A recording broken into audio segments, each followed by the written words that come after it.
everyone! Considering it's December, I have officially pulled out my Christmas pajama bottoms. Yay! They got little penguins on them, see? And they've got little hats and scarves on, and there's little baby penguins, and so cute.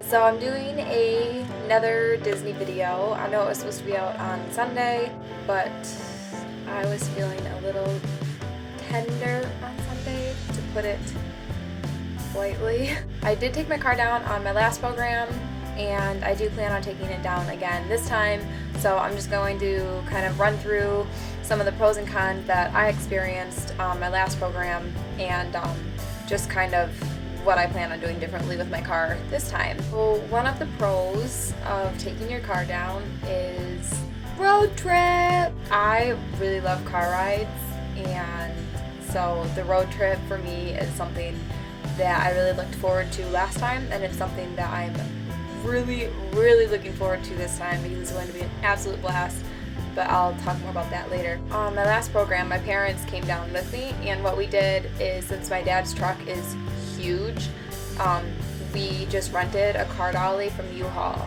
and we just threw all my stuff in my dad's truck, and then we towed down my car ourselves. And then at the end of the program, my dad flew down and we drove my car back up. Best things about taking your car down as far as getting there is that you can pack more stuff. You don't have to worry about paying for extra luggage on a plane or anything like that. But for those of you who are flying down, don't worry, there is a Walmart right near, there's a Publix, there's outlet malls near some of the complexes.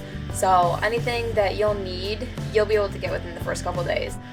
One of the things that I really loved about having my car down there on the last time is that I didn't have to rely on the buses or on anybody else if I needed to just run out to the store real quick or when I was going to work. The downside of that, obviously, one of the cons, is the gas.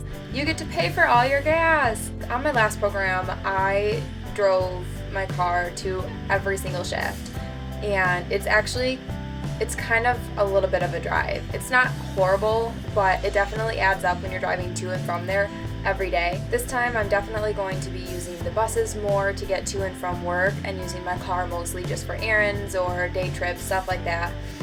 That way I'm not spending as much money on gas, and that way I can spend it on other more fun things.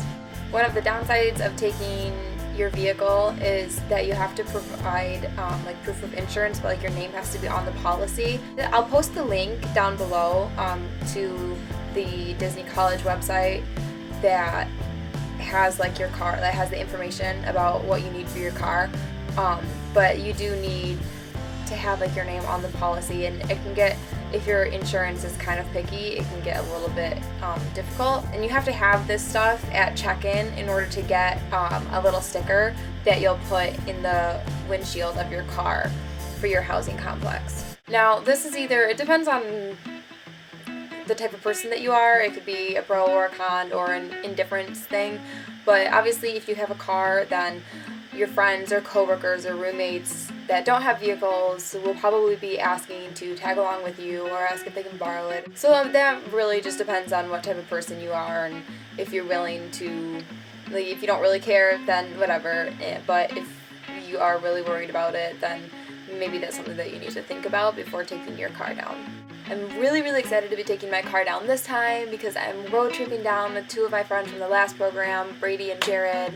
And Jared lives just a little bit further south of me in Michigan, so I can just pick him up on the way to going to just outside of Buffalo where Brady lives, and then the three of us were shoving as much as possible into my car and going to NYC to see Jared and Brady's old roommates, Nikki and Rob, and one of my old roommates, Megan, and then we might be stopping in Virginia to see some of my family, and we might also be stopping in Charlotte, North Carolina to see another one of my old roommates, Kelly, who is now a flight attendant, and then after that we'll be going to Florida. And for any of you that are driving, I would definitely recommend turning it into more of a road trip, because then you're actually looking forward to the drive rather than, oh my gosh, I have 20 hours in a vehicle, this kill me now.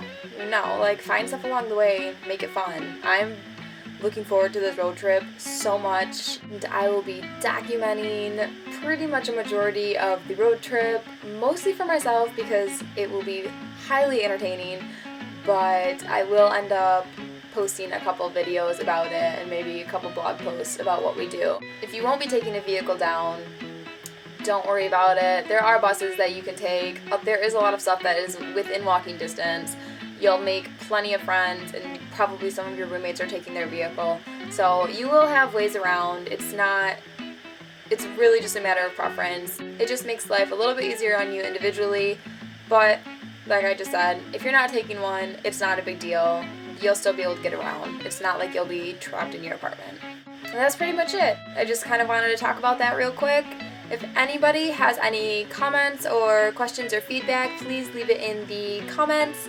Don't forget to give the video a thumbs up if you liked it, and also subscribe so that you'll know whenever I post a new video. I have some more ideas for Disney videos that I'll be doing in the next couple weeks, but if you have any requests or questions or just want to know anything, then let me know and I might make it into a video. Until next time, bye! If you're not taking a vehicle, if somebody winds up missing by the end of the trip, it was not